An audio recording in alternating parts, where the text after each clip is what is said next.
Ahora vamos a entrar en materia, a hablar pues, del objeto de este módulo, que es la libertad sindical. Vamos a entender cuál es la dimensión de la libertad sindical y en principio pues, tenemos que entender qué es un sindicato como tal. La Ley Federal del Trabajo, en su artículo 356, define al sindicato como la asociación de trabajadores o patrones constituida para el estudio, el mejoramiento y la defensa de sus respectivos intereses. Punto, ¿no? Esta es una definición muy corta y muy concisa, pero esas son las definiciones legales que importan, ¿no? Las definiciones cortas, concisas y abiertas son las que mejor tutelan un derecho. Entonces, un sindicato es una asociación de trabajadores o de patrones que se constituye para el estudio, el mejoramiento y la defensa de sus intereses.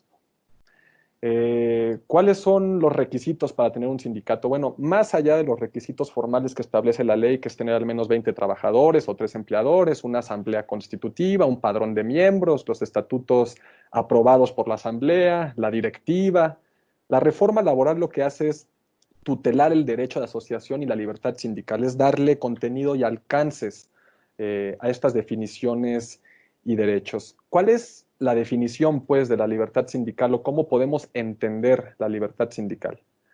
Aquí nos empezamos a meter en complicaciones porque no existe una definición única. Hay mucha confusión, incluso entre los académicos, sobre los alcances y las dimensiones de la libertad sindical.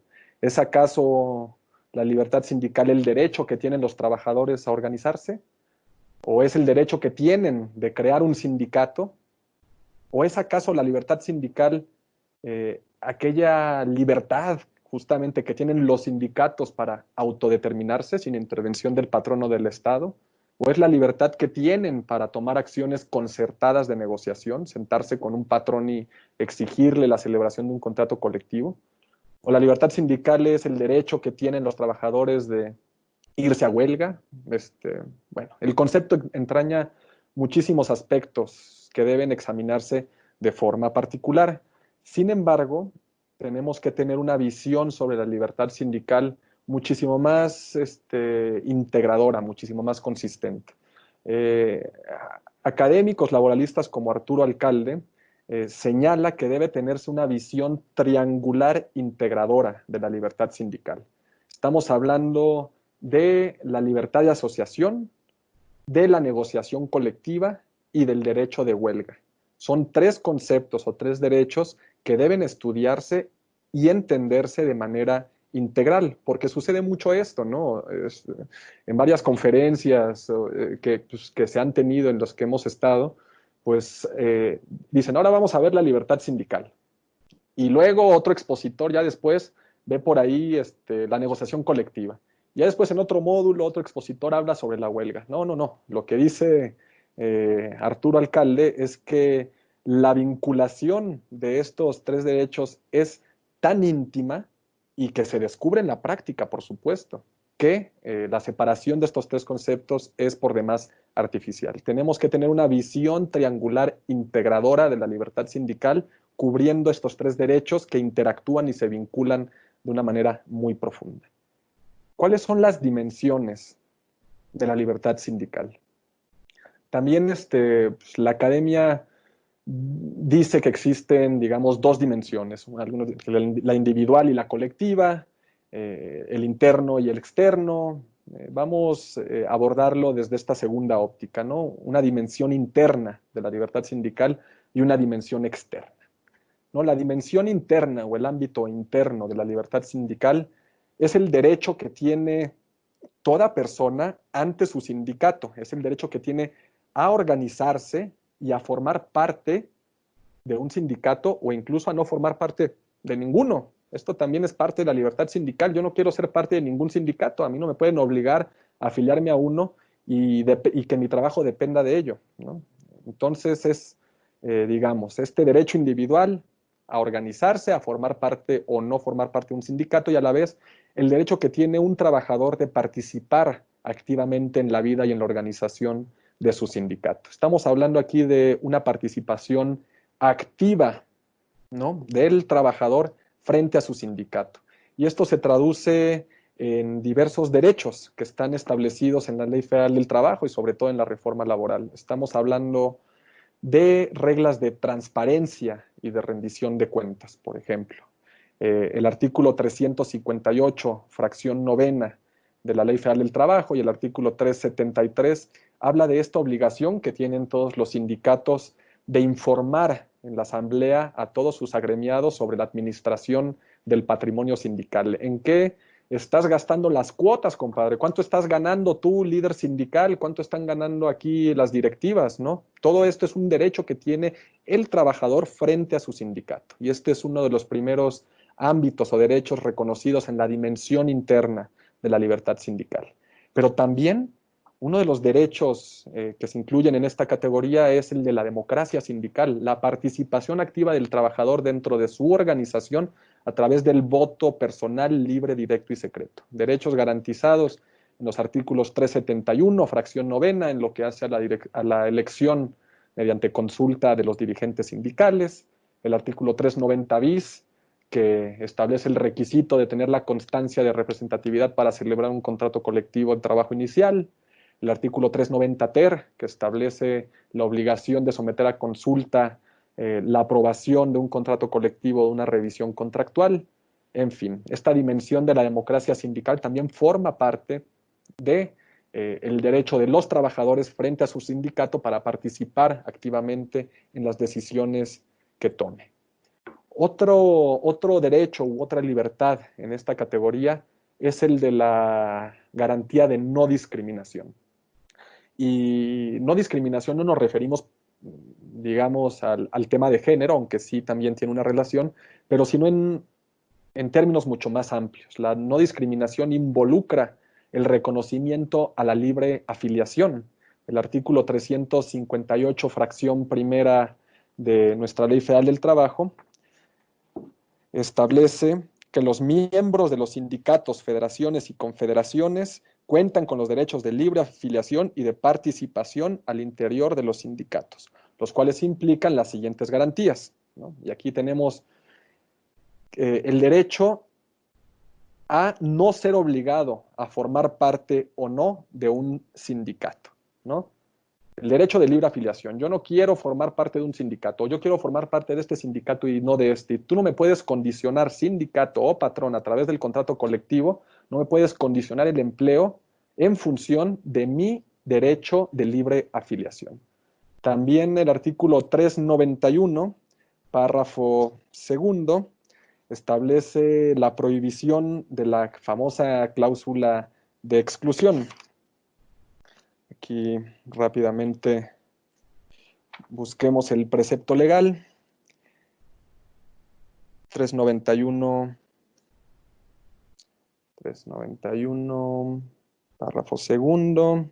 Los contratos colectivos no podrán contener cláusula de exclusión por separación, entendiéndose como tal la que establece que aquellos trabajadores que dejen de pertenecer al sindicato por renuncia o por expulsión del sindicato puedan ser separados de su empleo sin responsabilidad para el patrón. La cláusula de exclusión tiene dos vertientes, ¿no? Por admisión, ¿no? O por separación, ¿no? Aquí tenemos claramente y explícitamente prohibida la cláusula de exclusión por separación, ¿no? Si un trabajador renuncia a su sindicato o es expulsado del sindicato anteriormente, pues el sindicato podía decirle al patrón, oye, este cuate me renunció al sindicato, se fue a otro sindicato o se salió, entonces córrelo. Y sin responsabilidad para el patrón y con las manos en la cintura, pues se podía hacer, ¿no? Ahora, la cláusula de exclusión por separación está expresamente prohibida. Hay otra cláusula de exclusión, hay que decirlo, que es la cláusula de exclusión por admisión, ¿no? En donde se establece que pues, el patrón solo podrá contratar a los trabajadores que sean parte de un sindicato, del sindicato titular del contrato colectivo. Esta cláusula, pues, no se eliminó en la Ley Federal del Trabajo, debiera haberse eliminado porque es contraria al derecho de libre afiliación. Seguramente será y seguirá siendo motivo de controversia en la OIT y pues esperemos que el legislador en su momento sea sensible ante esta situación, ¿no? Porque nadie puede ser discriminado por su afiliación sindical, ¿no? Sea porque pertenece a un sindicato o porque deja a formar parte de él. También dentro de la categoría de no discriminación o del reconocimiento del derecho de no discriminación se encuentra el tema de la reelección, ¿no? La reelección y del derecho de participación en los procesos de renovación de dirigencias, ¿no? Establecido en el artículo 358, fracción segunda. El 358, fracción segunda, señala que los procedimientos de elección de las directivas de los sindicatos deben salvaguardar el pleno ejercicio del voto personal, libre, directo y secreto de los trabajadores, así como ajustarse a las reglas democráticas y de igualdad de género. El periodo de duración, ojo, de las directivas no podrá ser indefinido o de una temporalidad tal que obstaculice la participación democrática de los afiliados y tampoco podrá ser lesivo al derecho de votar y ser votado. Es decir, dentro de la no discriminación se encuentra la garantía que tiene que ofrecer todo sindicato de que sus afiliados puedan participar, puedan candidatearse, puedan estar dentro de las planillas, ¿no? Si bien la reelección no está prohibida en los sindicatos porque sería violatorio de la autonomía sindical, no se pueden establecer en los contratos o en los estatutos, perdón, cláusulas que sean lesivas al derecho de participación de todos los trabajadores en los procesos electivos o de renovación de las dirigencias. Y finalmente, dentro de este catálogo, esta dimensión interna de la libertad sindical del patrón frente a su sindicato, pues son los derechos incipientes que comienza a reconocer la Ley Federal del Trabajo para las minorías sindicales. Y esto es, digamos, no se ve, digamos, integralmente en todos los modelos, pero sí en algunos procesos. Por ejemplo, en el 371 bis, fracción segunda, se establece que en caso de que haya una elección de una directiva sindical, el sindicato puede solicitarle a la autoridad que mande a un inspector para que verifique la legalidad del procedimiento de elección. ¿Y quién puede intervenir o quién puede ir a verificar una consulta? Pues bueno, obviamente la autoridad. ¿Y quién se lo puede pedir? Dice el 371 bis, se lo puede pedir la directiva del sindicato, pero también se lo puede pedir el 30% de los trabajadores del sindicato, aunque no estén autorizados por su directiva.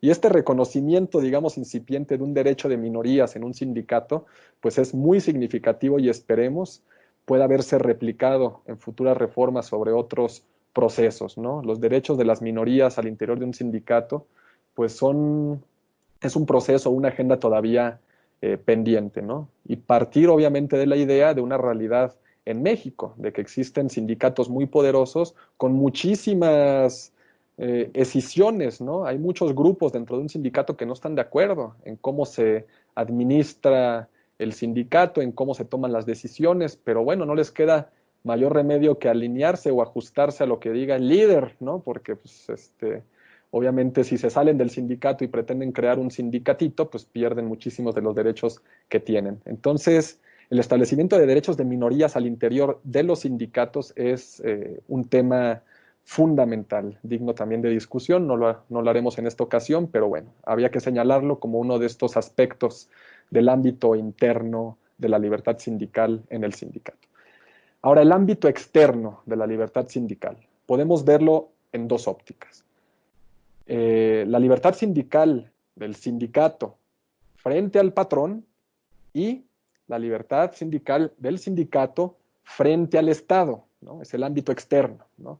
Frente al patrón se traduce en el derecho colectivo que tiene el sindicato de organizarse libremente, ¿no? De vivir en libertad sin que el empleador o el patrón se meta, ¿no? El principio de no injerencia. Es una prohibición que tienen explícitamente los patrones en la Ley Federal del Trabajo de controlar o dominar a un sindicato, ¿no? El artículo 357 establece claramente este principio, a su vez, ya como ya lo veremos, retomado del convenio 87. Señala el 357. Se consideran actos de injerencia, ¿no? Primero, las organizaciones de trabajadores deben gozar de protección contra actos de injerencia.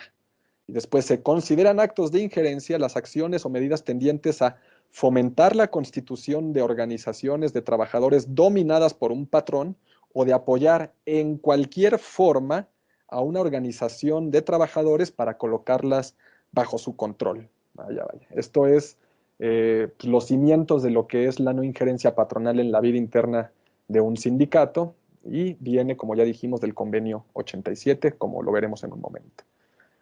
Otro derecho es la prohibición de la intervención activa o pasiva por parte del patrón en la vida interna del sindicato. ¿Y la intervención activa o pasiva de qué manera? Pues puede ser de muchas formas, ¿no? En una elección de dirigencias, pues el patrón puede favorecer, ¿no?, que gane un candidato, ¿no?, el líder ahí con quien siempre ha tenido muy buenos acuerdos, ¿no? Entonces, está prohibido el apoyo pasivo o activo de dirigencias sindicales, cualquier intervención dentro de los procesos democráticos internos del sindicato.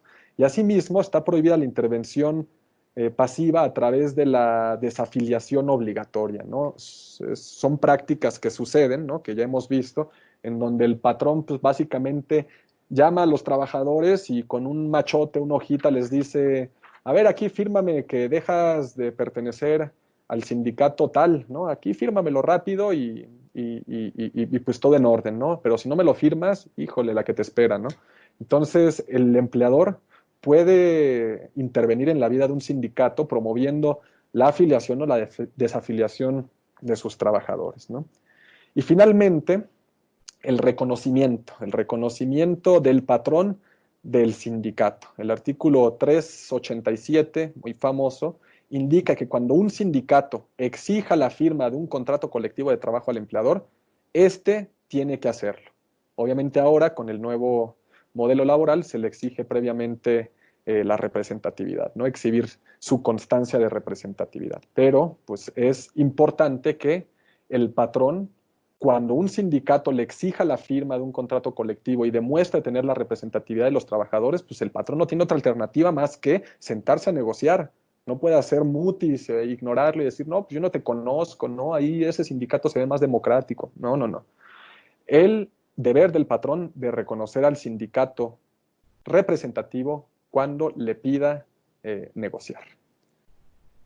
La tercera dimensión es, dentro del ámbito externo, el sindicato frente al Estado, y se traduce en el derecho colectivo que tiene el sindicato de desarrollarse nuevamente con autonomía plena, sin la intervención del Estado, ¿no? Ya vimos la intervención del patrón, ahora vemos la intervención del Estado, y también tiene mucho que ver con una cuestión de reconocimiento de personalidad, ¿no? El artículo 357 bis de la Ley Federal del Trabajo establece muy claramente que el reconocimiento de la personalidad jurídica de las organizaciones de trabajadores no estará sujeta a condiciones que impliquen la restricción a sus garantías y derechos.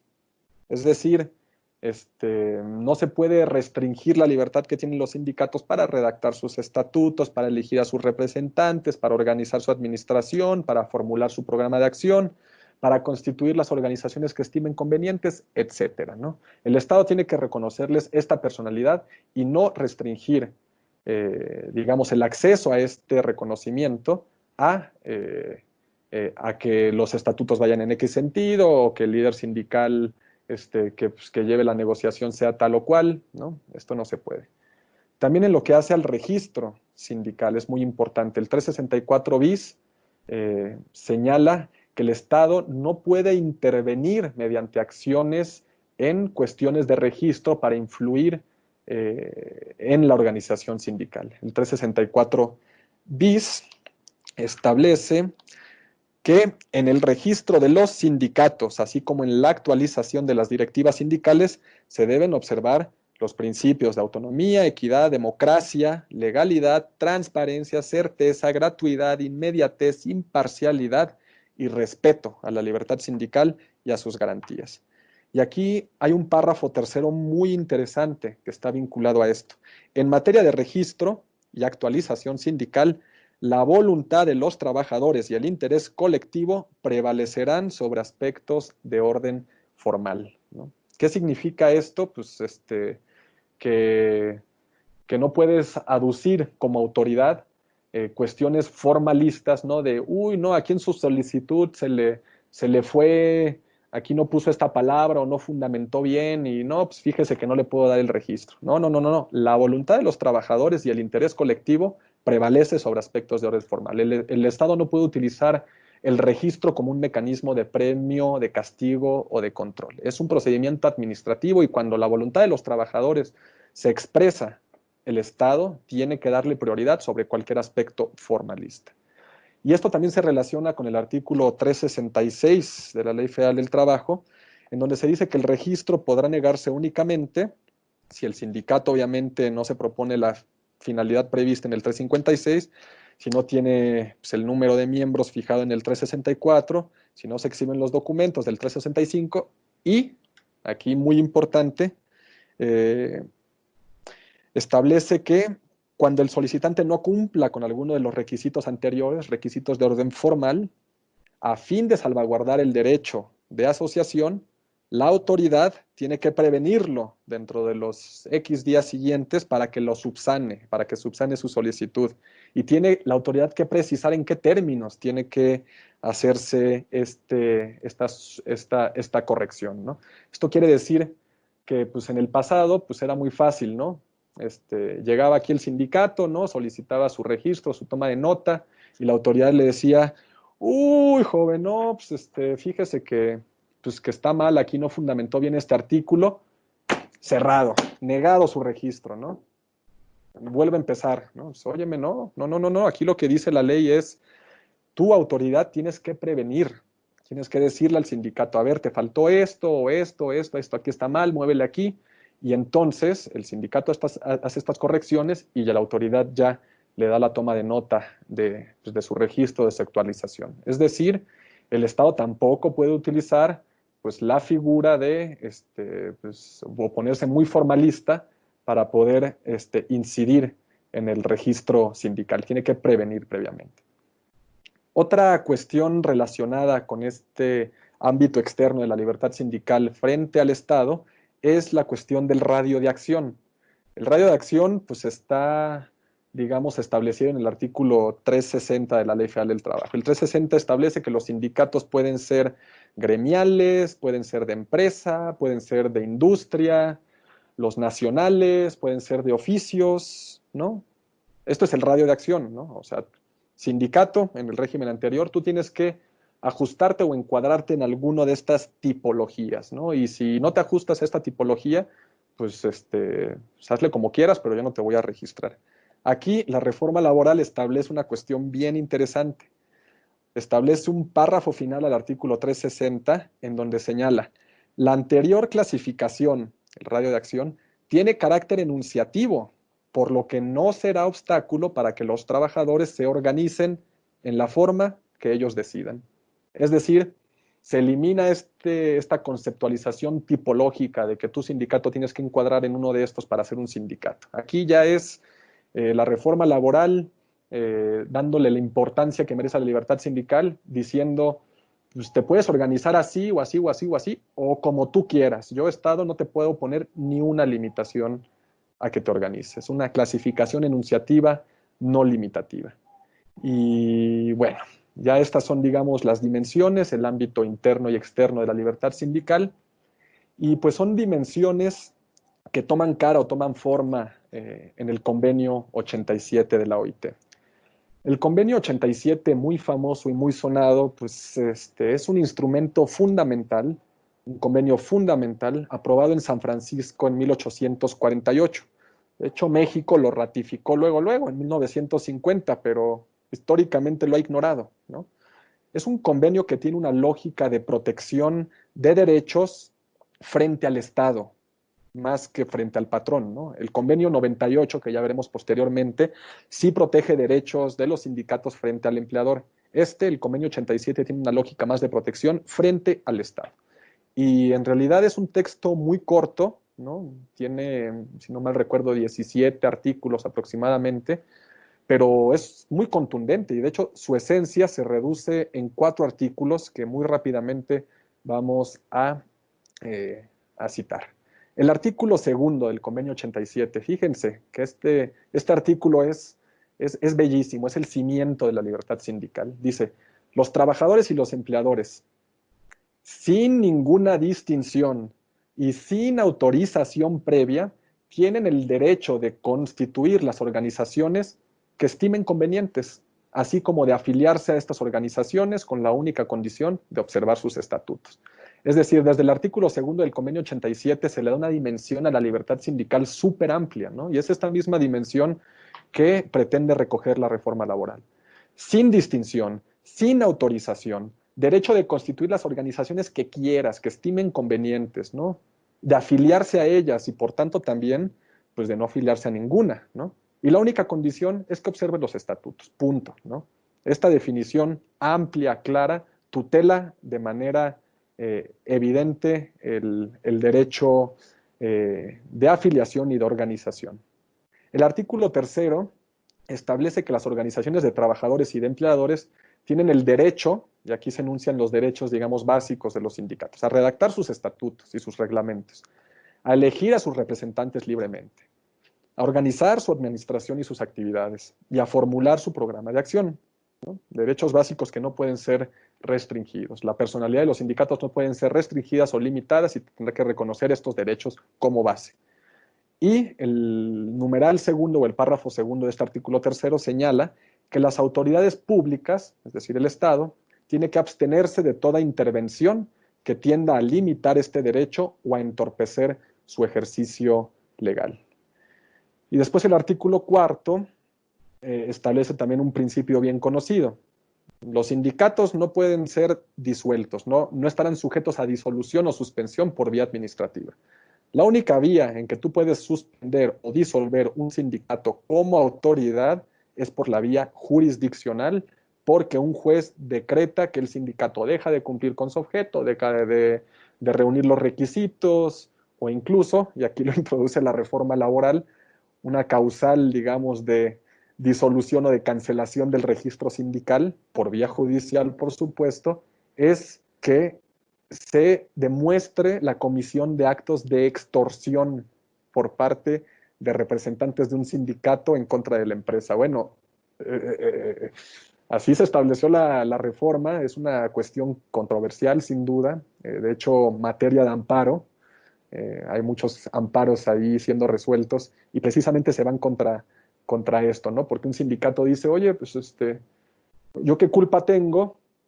Yo soy un representante seccional o un líder aquí regional que me voy por las buenas. Yo sí soy democrático, yo protejo los derechos de los trabajadores, pero el otro cuate de por allá, pues aunque pertenece a mi organización, se dedica a extorsionar a empresas, ¿no? ¿Yo por qué voy a pagar los platos rotos, ¿no? Por culpa de una manzana podrida. Bueno, este es el argumento, digamos, que algunos sindicatos fueron a llevar a los tribunales y que están en proceso de resolución. Pero bueno, la idea es que ningún sindicato puede ser disuelto por vía administrativa. No puede llegar el generalazo a decir se suspenden los sindicatos y punto. No, no, no. Tiene que ser necesariamente a través de un tribunal.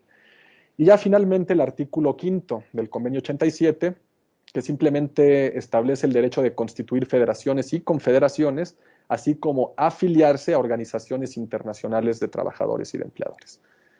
Estos son, digamos, los 4 artículos clave del convenio 87 que resumen, ¿no? O que establecen los principios y fundamentos de la libertad sindical en su ámbito externo, del sindicato hacia el Estado. Ahora vamos a aterrizar, digamos, más este convenio 87 en el ámbito de nuestra reforma laboral. Ya vimos algunos artículos relacionados, ahora vamos a desagregar algunos otros, ¿no? En el ámbito interno, ya lo habíamos visto, el artículo 357 bis y 359 reconoce claramente, de hecho, copia textualmente el artículo 3 del convenio 87 y dice que los sindicatos tienen el derecho de redactar estatutos, elegir libremente sus representantes, organizar su administración y formular su plan de acción. Y en el ámbito externo del sindicato frente al Estado, la reforma laboral establece la libertad de constituir las organizaciones que estimen convenientes, ¿no? Esto ya lo habíamos visto, pero de hecho la dimensión de este derecho es tal que se establece en el propio texto constitucional. En la reforma a la Constitución de febrero de 2017 se reforma el artículo 123, apartado A, fracción 16, y establece el derecho que tienen los trabajadores para coaligarse en defensa de sus intereses, formando sindicatos, asociaciones profesionales, etcétera. Es es sumamente atípico encontrarse en una constitución política, ¿no? Etc., ¿no? Etcétera, ¿no? ¿Y qué quiere decir eso? Uno diría, no, pues el legislador, qué falta de técnica, ¿cómo le pone etc., ¿no? O sea, podrá constituir sindicatos, asociaciones profesionales, etc. Pues qué barbaridad, van a decir algunos formalistas. Al contrario, ¿no? Este etc. es de una dimensión eh, enorme, ¿no? Porque precisamente aterriza esta libertad o este derecho de constituir las organizaciones que estimen convenientes. O sea, aquí ya no es el radio de acción o la tipología restringida de que tú eres gremial, tú eres de industria, tú eres tal o cual. Aquí es la voluntad de los trabajadores la que reina y prima. Y ellos pueden coaligarse y construir organizaciones como quieran, como se llamen, de cualquiera, de chile, dulce y manteca. No hay limitación alguna. Y de ahí la relevancia de este curioso etc. en el artículo 123, apartado A, fracción 16. Y también, pues, es el derecho que se aterriza en el artículo 357 de la Ley Federal del Trabajo, donde los trabajadores y los patrones tienen el derecho, sin distinción y sin autorización previa, fíjense aquí cómo se copia y pega casi casi el convenio 87, el derecho a constituir las organizaciones que estimen convenientes. Y también, pues, el derecho a constituir federaciones y confederaciones, en el artículo 381 de la Ley Federal del Trabajo. También este derecho de garantía al reconocimiento a la personalidad. La personalidad jurídica de los sindicatos no puede ser condicionada de ninguna manera. Es el 357 bis, en donde dice que tienen, no puede estar sujeta el reconocimiento de esta personalidad a condiciones que impliquen restricción a los derechos básicos de un sindicato, a redactar sus estatutos, elegir a sus líderes, etcétera. Y también incorpora la obligación de que no estarán sujetos a disolución o cancelación o suspensión por vía administrativa. Y finalmente, pues la idea que tiene la propia lógica del convenio 87, la legislación nacional no puede limitar estos derechos de ninguna manera y el Estado tiene que adoptar medidas para asegurar su ejercicio, ¿no? Convenio 87, ¿cómo se aterriza en la reforma laboral? Bueno, en principio, hay que decirlo, tú no puedes como Estado salirte del convenio 87. Tú no puedes decir tan fácil así de, bueno, pues a partir de mañana, hay una situación en mi país, yo soy el general aquí Pérez, acabo de llegar en un golpe de Estado y pues yo quiero suspender los sindicatos y denunciar, se dice, ¿no? Cuando te sales de un tratado internacional. Quiero denunciar el convenio 87. Bueno, el propio convenio 87 te dice, ojo, ojo, si tú ya lo ratificaste y eres parte del convenio 87, puedes salirte con mucho gusto, puedes rechazarlo, puedes denunciarlo, siempre y cuando des aviso a la OIT 10 años antes, ¿no? Y te tendrá que aplicar el convenio 10 años antes, ¿no? Y ya después de 10 años, si todavía eres el generalísimo y ya te consolidaste en la dictadura, pues bueno, ya podrás dejar, digamos, sin efectos el convenio 87, pero pues en la práctica es prácticamente imposible salirte de los compromisos del 87. Y bueno, también otro compromiso que establece es pues la obligación del Estado, de las autoridades, de adoptar medidas para asegurar el ejercicio de los derechos del convenio 87. ¿Y esto en qué se traduce en la Ley Federal del Trabajo y en la reforma laboral? Pues en recursos efectivos y en autoridades imparciales. Aquí tenemos el Centro Federal de Conciliación y Registro Laboral y los tribunales laborales que asumirán la función jurisdiccional para la resolución de controversias, pues dependientes de los poderes judiciales. Así es como el Estado cumple, digamos, la obligación de garantizar los derechos de libertad sindical a través de autoridades imparciales y autónomas. Hagamos una recopilación muy rápida de todo lo que hemos dicho hasta ahora. Primero, el sindicalismo es un modelo de organización social que nace como respuesta a las consecuencias sociales y económicas derivadas de la revolución industrial. Que este derecho de asociación estaba prácticamente prohibido, pero con el surgimiento del liberalismo, la Revolución Francesa, la Declaración de los Derechos del Hombre y del Ciudadano, las guerras napoleónicas, la conformación de monarquías parlamentarias y parlamentos, el reformismo, el marxismo, el manifiesto del Partido Comunista, etcétera, es cuando nacen o se configuran las primeras organizaciones obreras. Después hablamos de que el movimiento obrero, en la medida de que fue creciendo, fue adoptando categorías ideológicas e identidades nacionales. los revolucionarios, los comunistas, los liberales, los cristianos, los corporativos, los nacionalistas, etcétera, ¿no? Y que en México, también dijimos, surgen movimientos opuestos a la explotación porfirista a inicios del siglo XX que juegan un papel determinante en la Revolución Mexicana y en la Constitución del 17, que es la primera constitución social que materializa en el artículo 123 las aspiraciones sociales producto de todo este movimiento sindical. Sin embargo, las primeras organizaciones que surgen de la posrevolución se relacionaron inmediatamente con el gobierno en turno. Es decir, el modelo nació por sí mismo enfermo, o un modelo corporativista impulsado a través del andamiaje jurídico que ofrecía la Ley Federal del Trabajo de 1931, inspirado en el Código del Trabajo de Mussolini, que normaliza a su vez el sistema sindical y crea esta idiosincrasia o esta cultura sindical que permanece hasta nuestras fechas. También hablamos de que la OIT nace en 1919 como consecuencia de la Primera Guerra Mundial y de los enormes estragos que ocasionó en todos los sectores de la sociedad. Dijimos que la OIT establece principios que perduran a la fecha después de 101 años de su fundación. La jornada máxima, la lucha contra el desempleo, el salario mínimo, la seguridad social por enfermedad y vejez, la protección de la niñez, la protección de las mujeres, salario igual por trabajo igual y la libertad sindical.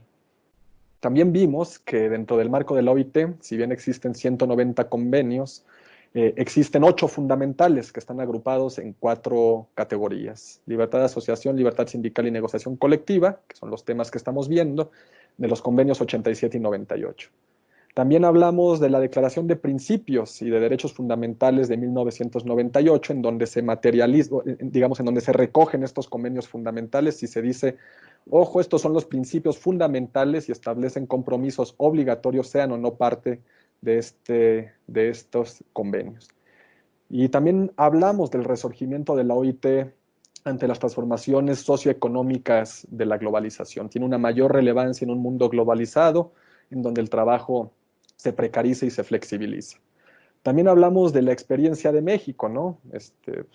Si fuimos obligados a modificar nuestro modelo laboral sindical, pues a raíz de las presiones internacionales, ¿no? De nuestros socios comerciales, cuando México diversifica sus tratados de libre comercio y sus relaciones con otros países del mundo. Vimos que también esto está impulsado por una sociedad más consciente y más exigente que clamó por una transición y por una transformación en todo el modelo político, económico y social en nuestro país. También vimos la visión triangular integradora de lo que es la libertad sindical, ¿no? Que la libertad sindical comprende el derecho de asociación, la negociación colectiva y la huelga, y que son conceptos que tienen que ser analizados de manera integral y uniforme, que no pueden separarse y estudiarse separadamente porque pues dejan de hacer sentido y no se puede dimensionar su peso y su relevancia. También estábamos hablando de las dimensiones de la libertad sindical, la dimensión interna y externa, ante el sindicato, ante el patrón y ante el Estado, y finalmente vimos cuáles son los principios del Convenio 87 y cómo están vinculados estos 4 artículos relevantes, el artículo 2, 3, 4 y 5, con la reforma laboral.